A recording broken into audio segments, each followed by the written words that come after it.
Assalamualaikum warahmatullahi wabarakatuh. Bismillah, alhamdulillah, wa syukrulillah, wassalatu wassalamu ala rasulillah. La haula wa la quwata illa billah. Aturan dulur barani wilujeng patepung dangu patepang sora ngalangkungan jomantara dina acara anu maneuh nyaeta dongeng Sunda nu disiarkeun saban dinten di radio siaran pendidikan Barani. Dongeng anu digarap simkuring di radio Barani dina jejer harios Si Gobang, yasana Asep Gun Majalaya.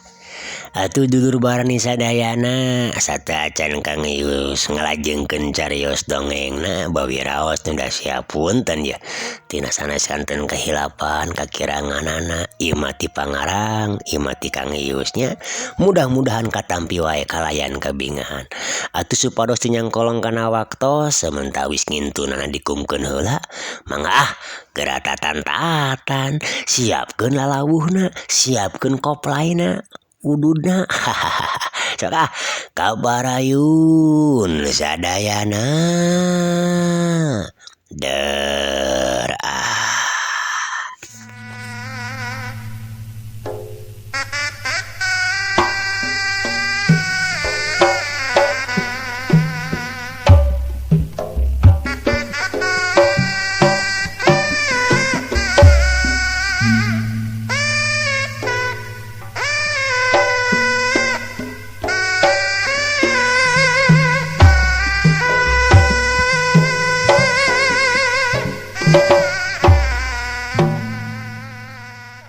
Dulur Barani atuh sabadana meunang katerangan kitu ti si Ece Ki Komode ngaleos tinggalkeun tempat eta sabada eta si Ece geus balik. Manehna ngadon kukurilingan mapai-mapai pilemuran bari gogorowokan narawarkeun daganganana. Sayur, yur, sayur, masih seger sayur. Kitu nate bari rat-leret ke unggal golodog imah nu kaliwatanana. Reg manehna ngarandeg cag tanggunganana diecageun gek diuk dina akar tangkal anu ngalogodor ka jang jalaneunana. Leng atuh Ki Komode ngahuleng katara tarangna kerung sigah aya anu dipikiran bari pok ngagereneng. Alah ari aing nanahonan cenahnya dulur alah kalakanyaan jadi tukang sayur apaan aing mah keur nyamar jadi tukang sayur sote alah kacape-cape darasaan aing teh lain keur nyamar balik geus puguh da ayeuna mah geus apal kalamahanana teh nyaeta awewe ambewe alah cenah kituna teh bari cek deui kana tanggunganana raga yang ditanggung laju lempang idul rek ngajujuk ka patempatanana.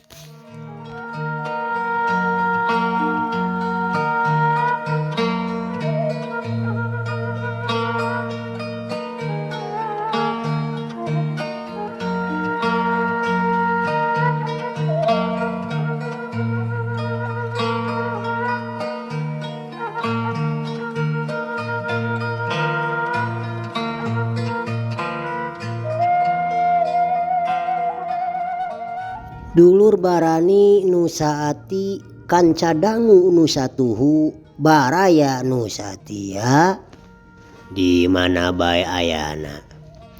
Cak lalampahan Ki Komod nu ditugas ku gegendugna Ki Teregos hideung. Urang teuneun heula dihandelem sieum, urang tunda dihanjuang siang, paranti nyokot ninggalkeun ka payun urang guar deui. Ayeuna urang caritakeun anu aya di lembur babakan careuh. Anu mana harita teh Rakaseta anu dina waktu harita masih keneh uplek ngobrol jeung Nyi Kiranti. Nyatana budak parawana Mang Samid geus ampir aya kana sabulana ti saprak ngaburak-barik sayangna Ki Teregos hideung. Rakaseta teh can ingkah ti eta lembur. Sajabati memang ngarasa betah kulantaran aya Nyi Kiranti anu beuki dieu teh asa beuki montel wae atuh ka manehna. Ongkoh deui dicandet ku Mang Samid. Cenah ulah wakalunta ti eta lembur, bisi ka eta lembur teh kadatangan deui ku komplotan Ki Teregos hideung. Atuh kabeneran Mang Samid teh butuh di ku pagawe keur mantuan ngored di kebona. Nya antukna Rakaseta teh tambah eueuh gawe ka kebon we unggal isuk teh ngabedug jeung Mang Samid. Jadi lumayan aya nambah-nambah penghasilan da dibayar ku Mang Samid teh. Sanajan ceuk Rakaseta mung dibayar ge anger we, da beda deui ieu mah cenah. Ngan kabeneran ayeuna teh geus beres digawe di kebona teh. Harita wanci liwat lohor. Sabada tadi kaselang heula ku ngalaksanakeun salat, Rakaseta jeung Kiranti katempo keur dariuk dina tepas imahna, imah Mang Samid. Pok atuh Rakaseta teh nuluykeun deui carita anana. Jigana akang moal tiasa lami-lami aya di lembur ieu teh Nyi. Margi ku raraosan mah tos moal aya di bancang pakewuh nanaon deui kahijina mah. Pangpangna mah Ki Teregos hideung sareng balad-baladna jigana moal wantuneun ngaranjah ka ieu lembur. Nu kaduana atuh akang ge tos rengse didamel di kebon teh. Ceuk Rakaseta daria. Enak bade teras ka mana kitu akang teh. Saur abi mah da di dieu geus seueur Kang pidameulun mah. Sabada ti bapa teh mun celepat mah pan si bapa teh gadurunungan. Pak Haji Dahlan. Ceuk Neng Kiranti bari teu weleh imut. Sumuhun ari perkawis etana mah mung da seueur keneh atuh pancen akang teh anu kedah dijalankeun Nyi. Sanes mung milari padamelan hungkul, keundang oge tangtos akang bakal ka dieu deui upami atos rengse sagala rupina mah. Balon Rakaseta manehna oge surti kana naon rupa nu aya dina hate Kiranti. Akang mah teh hawatos nya ka abdi teh. Ari bade nebihan abdi mah. Sareng naon sih tujuan akang teh apan dikapungkur ge akang teh hoyong milarian pidameulun sanes. Mohon Nyi, mung teu dijantenkeun tujuan anu utami eta mah. Cendekna akang teh hoyong milarian heula pangalaman sareng ngajalankeun pancen tipun aki. Nyaeta ngamalkeun sagala rupi ilmu anu aya dina diri akang. Kitu tah Nyai. Sementawis tangtosna di luar lembur ieu ge seueur keneh perkawis-perkawis anu kedah direngsekeun. Sapertos sareng Bah Jaweng akang oge teu acan rengse ieu teh. Rakaseta nandeuskeun. Atuh Nyi Kiranti sakedapan mah teu bisa nyarita deui paromanana bangun anu ngadadak alum. Dulur barani. Sakedapan mah duanana ngadon pahuleng-huleng. Rakaseta oge sabenerna mah ari dina hati leutikna mah merod deui deuk ingkah ti dinya teh. Hatena geus teu bisa dibebenjokeun. Terus wae hayang padeukeut jeung Nyi Mojang anu saila ieu geus ngeusian lorongkrang hatena.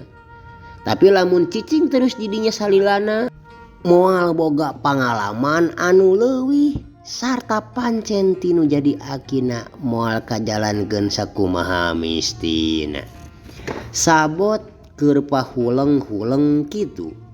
Gurunyung Mang Samid ngurunyung nyampeurkeun. Dina leungeunna ngajingjing cau saruntuy. Meuni karoneng jeung garde deui.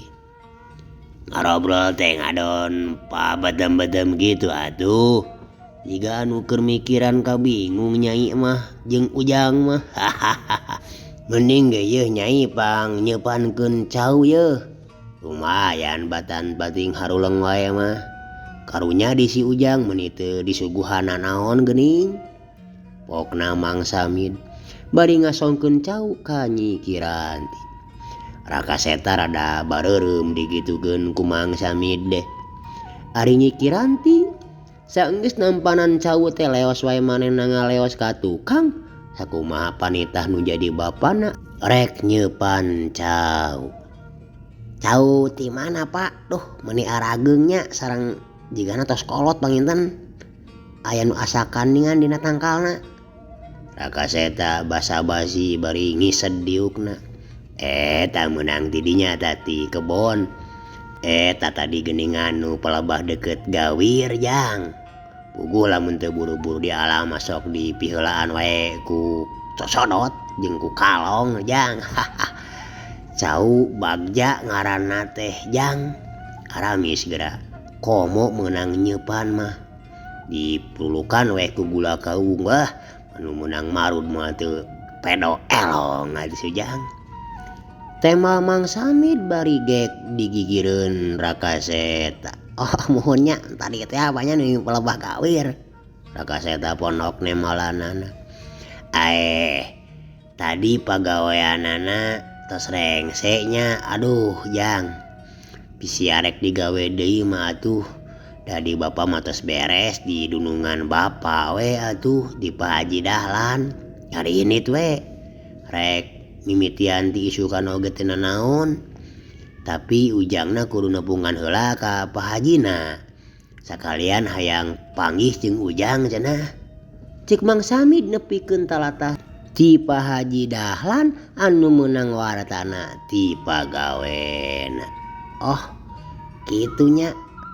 Alah kumaha atuh nya hatur nuhun pisan sarta acana Pak. Mung janten ngarerepot di abdi teh salami aya di ibu bapak teh. Raka Seta teu kebat nyaritana. Sabab kareret harita Nyi Kiranti geus ngurunyung deui ka dinya. Bari mawa teko jeung cangkirna 2. Aduh eta teko teh eusina cai entehan. Laju kumanehna disimpen di deket Raka Seta jeung bapana. Mangga Bapak Akang cai entehan heula. Sepan cauna mah teu acan asak. Oh hatur nuhun Nyai. Cek Raka Seta ponok. Atuh Nyi Kiranti mah geus kitu teh langsung init deui ka dapur sigana neruskeun nyeupan cauna. Sanes Bapak langkung ti payuna abi neda siapunten anu kasuhun hampura anu kasejah. Bawi raos abi parantos ngarepotkeun Bapak di dieu. Kahijina kitu. Anu kaduana ngahaturkeun nuhun laksa ketika bingahan kana sagala rupih kasayan Bapa khususna sareng sadaya urang lembur dieu. Wirehing aduh sanes teu nampi kana padamelan anu salajengna mung abi teh rupina enjing bade mios ti ieu lembur teh Pak. Teu aya kajabi sejah ngalaksanakeun anu janten parentah ti pun aki kitu. Nyatana milarian pangalaman anu sanesna Bapak. Oh jadi moal barang gawe deui atuh Ujang teh. Nya ari saur Bapak mah eta mah teu langkung Ujang. Ngan ari sayana mending di dieu we atuh heula. Da pidameulun mah teu sep-sep aya we geuningan tuh. Asal kersa kasep. Tapi sakali deui ieu mah karek saran ti Bapa gitu. Kahijina Bapa teh ngarasa regreg upami aya Jang Raka Seta di dieu teh. eta tuh lain saur bapak unggul sekurang dia kayak gitu jang sakali deh ngaturkeun nuhun bapak kana pangangkenna oge hapunten rupina tos buleud abi teh kedah miang heula nya moal mige panginten ka dieu deui simkuring oge pak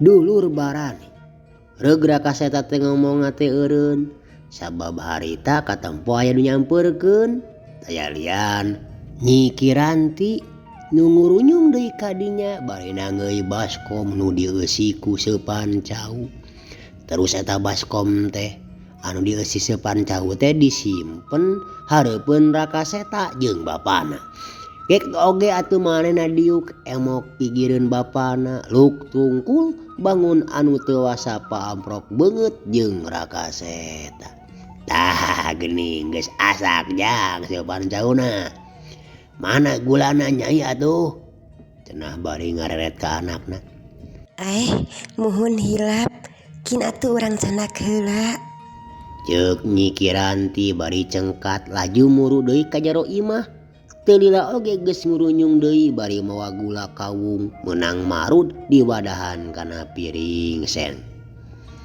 tah lamun digulaan mah ye leuwih pedo elong jang hahaha ceuk Mang Samid bari nyocolkeun Sepancau kana gula anu dina piring nya ditampi atuh pak sok atuh Nyi sareng ngaleutna geura ceuk raka seta nurutan nyocolkeun Sepancau kana gula mangga Kang sing raos-raos we abi mah tos warareg tu da dikantun heula nya abdi bade gegero heula ceuk Nyi Kiranti kituna teh bari cengkat tina diukna nari nung nyai ka mana gitu tanya Mang Samid bari ngosom tadi mah wawartosna bade kataeun Nini Une senapa ngintunkeun seureuh sareng Damir kanggo seupaheun nya kajeun atuh pekainya jang cing bebeunangan barang tuangna lumayan lah tamaga dong ngagayot kituna teh dulur bari celemut deui nyokot Sepancau dihuapkeun bangun nu mirasa naker nepi kala di Sepancau sakit lobana teh dulur raka seta mah ukur nuang 2 siki oge anu daleutikna Mang Samid we nu puguh mah meuni cacamuilan bangun nu eueuh kaseubehan ting pedah kelapar we meureun ujang nah itu kalah kabeakeun ku bapa cenah atuh Sepancau teh nya sawios pak da tos warareg abi mah nya atuh jang nya kira atuh bapa oge rek ka imah heula yeuh rek nyokot ududeun sateu puguh ieu teh yeuh teu bari ngudud mah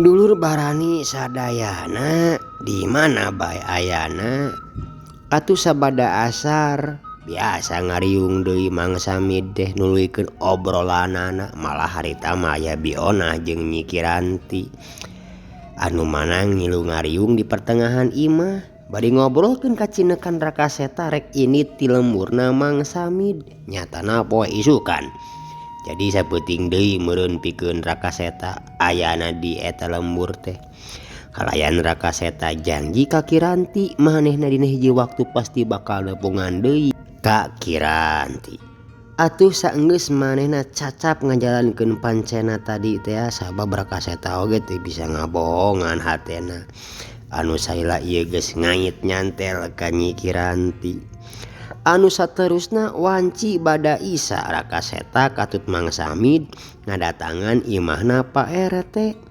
maksudna taya lian seja amitan khususna ka Pak RT sakulawarga da ka Mang Samid jeung bionah mah geus komo ka Nyi Kiranti mah gancangna carita dulur PRT teh ngahalang-halang sanya nama ting naon jadi sabab namangan bakal asa kalengitan lamun Rakaseta cenah eueuh ti lemurna.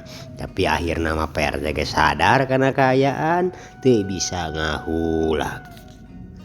Dulur barani sadayana nirilikna jarum waktu muter ngurilingan angka muru menit moro sekon.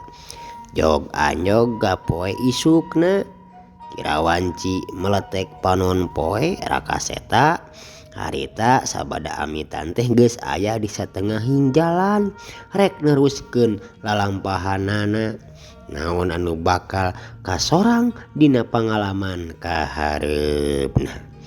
Cag atuh lalampahan Rakaseta urang teu heula dihaneuleum sieum urang tuna dihanjuang siang paranti nyokot ninggalkeun ka payun urang guar deui.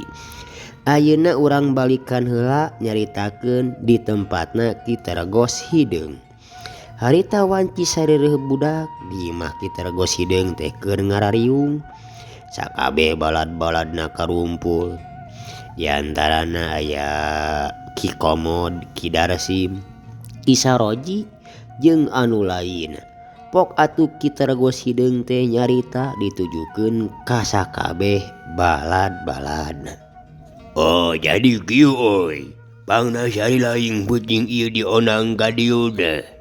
Kahiji nya dewek teh rek ngarancangkeun pipetaun urang keur ka hareupna. Tapi aku kudu cicing terus di lembur mah. Anu kaduana nyatana ngeunaan si Gobang teh anu cenah nurutkeun Ki Komod bener eta mangkeluk teh masih kene cicing di lembur babagan careuh. Samalah cicingna teh di hiji imah anu di eta imah teh aya saurang budak awewe parawan. Lamun teu salah mah eta budak teh anakna Ki Samid. Komod, bener eta teh. Kumaha cingan caritakeun. Ceuk Kitergos Hideung ngareret ka Ki Komod anu diuk panghareupna. Alah, sumuhun Ki Guru, eta mangkeluk teh nyatana makalakah bobogohan jeung eta awewe. Alah, paingan atuh cenah teu daek ingkah ti dinya. Nya anu saterusna mah kumaha Ki Guru we kuring mah. Rek kumaha rencana Ki Guru saterusna? Ngecek pangrasa mah ieu mah name saran. Alah, kumaha lamun diculik eta awewena kabogo si Gobang. Alah. Tah kitu cenah euy, pinter si laing Komod. Jadi rencana dewek ayeuna teh sakumaha pieu ceuk Ki Komod bener. Culik eta kabogohna kangaranan lalaki mah euy. Pasti bakal daek ngorbankeun sagala-galana pikeun melaan awewe anu dipikah hayangna. Jadi bener ceuk saran si Komod. Urang teh kudu nyulik eta budak awewe bawa ka dieu euy. Kitergos Hideung rutret ka sakabeh balad-baladna. Cingan, kumaha pamanggih si laing Darsim? Sabab ayeuna mah dewek teh mercayakeun ka anjeun euy. Sabada si Jamban paeh ku si Gobang. Jadi maneh teh ayeuna mah dianelgeun pisan salaku gaganti Ki Jamban, ngarti? Muhun Ki Guru. Sae. Rupina abi oge ngartos kana tugas ti Ki Guru nyatana pikeun nyiwat eta budak awewe. Tah atuh anu kedah dipilampah sareng batur-batur ka hareupna kedah kumaha sim kuring teh Guru? Oh syukur atuh ari geus paham anjeun Darsim. Ye euy. Penting ayeuna dewek rek mere tugas ka si laing. Nya ulah sararea teuing. Opatan we lah. Nya eta pikeun ngiwat atawa nyulik eta budak awewe.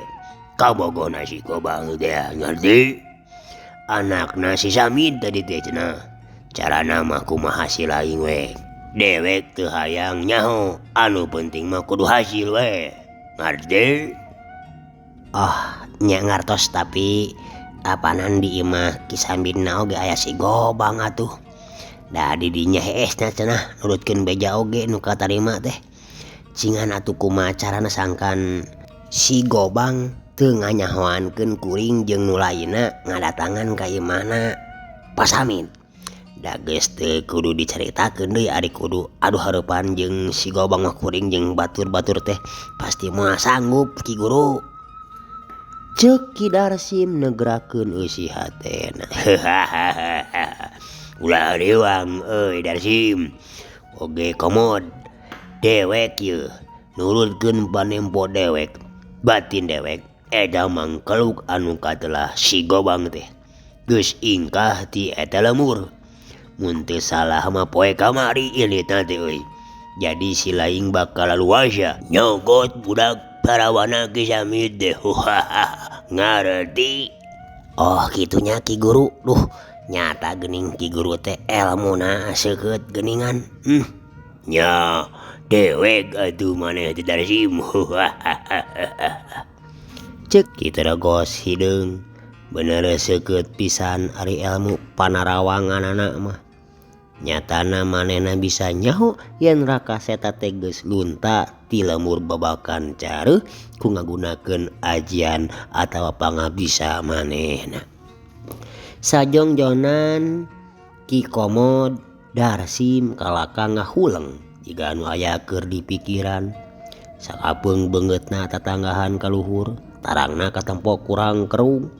Ijo nah kalaka ngahuleng si laing teh Darsim. Teu percaya kana ilmu panarawangan dewek si laing jeung. Sanes teh persanten Ki Guru. Ngan atuh ari geus eueuh si Gobangna mah keur naon make jeung kudu nyulik budakna. Nya budak Ki Samid sagala rupa.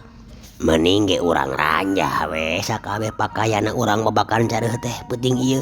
Ku kuring si Komod jeung lainna. Sakalian urang bawaan di barudak-barudak parawana. Apanan Ki Guru teh acantung tas nileman ilmu anu ti heula teh sanes. Ceuk Ki Darsim nemrahkeun pamanggihna.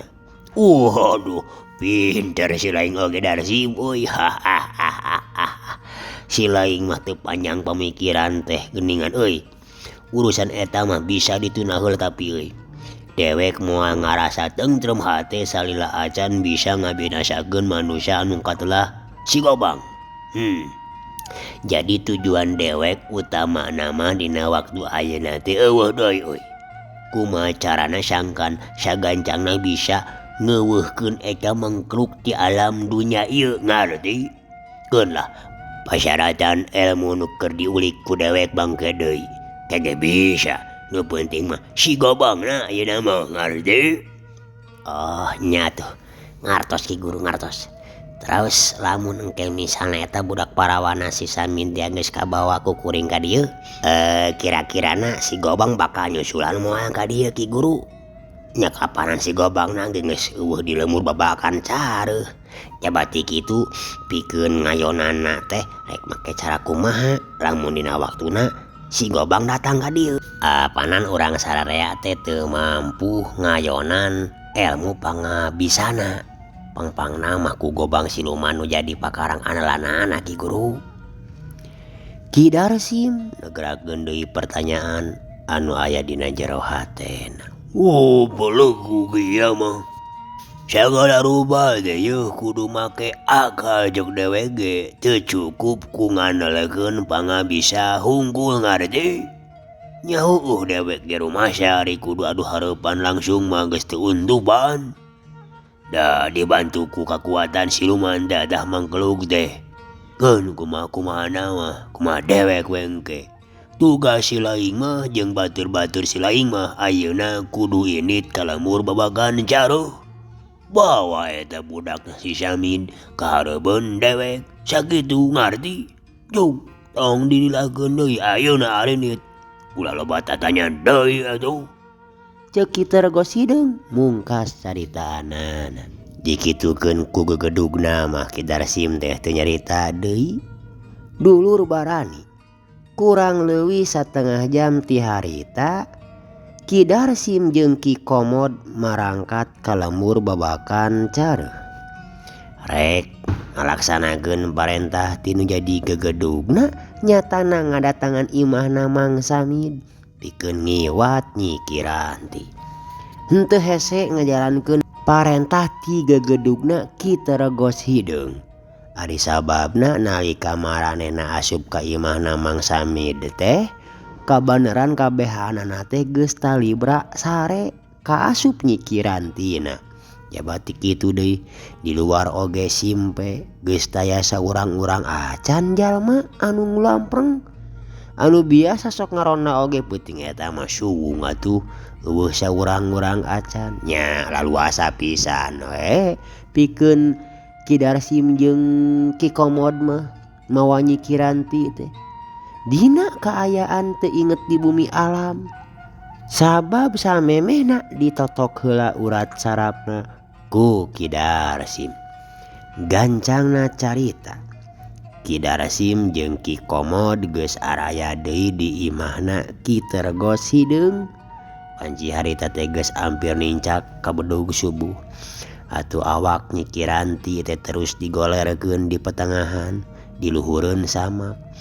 Pok harita Ki Teregos Hideung teh nyarita.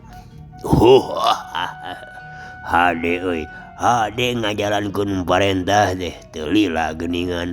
Bener ban, si gobangna teh geus eueuh di eta lemur. Ceuk Ki Teregos Hideung bari rutret kadua urang anak buahna.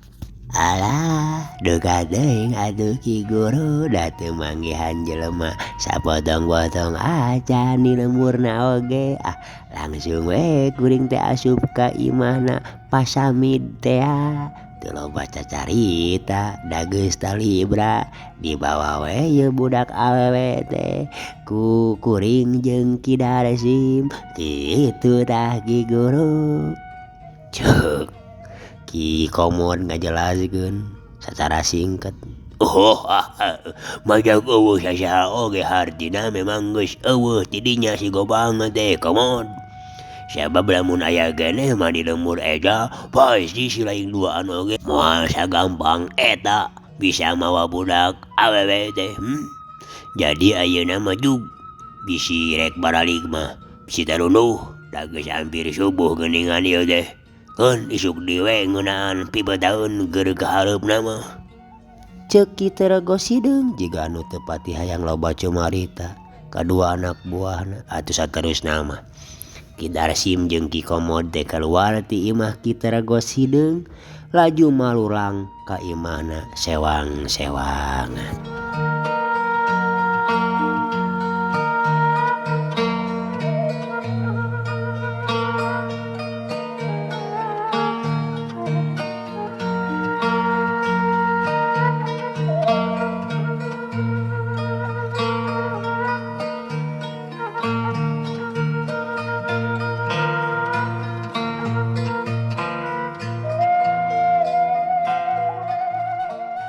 Dulur barani nu saati kanca dangu nu satuhu baraya nu satia.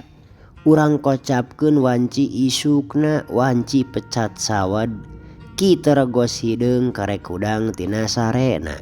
Sabab sabeuting manehna garuneman jeung Ki Darsim teh jeung Ki Komod sabada marulang ti lembur babakan careuh tas ngiwat Nyi Kiranti.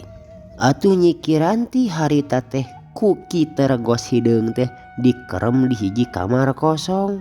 Kamar anu sok dieusian ku anak buahna lamun pareng keur maronok di imahna. Da eueuh sasaha di imah Ki Teregos Hideung mah. Anak pamajikanna oge ting di marana ayana.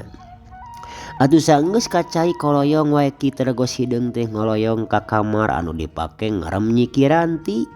Kasampak Nyi Kiranti teh keur diuk di sisi dipan bari nangkeup tuur. Beungeutna katempora misak balas meureun sabeuting ceurik sasamat ka indung bapana. Ulah sieun Nyai, da Abah mah moalna naon? Wayahna Nyai kudu cicing heula di dieu nepikeun ka kabogoh Nyai dadang heueuh si gobang. Ceuk Ki Teregos Hideung ngabahkeun ka Kiranti teh. Dulur barani Nyi Kiranti kekompodan atuh.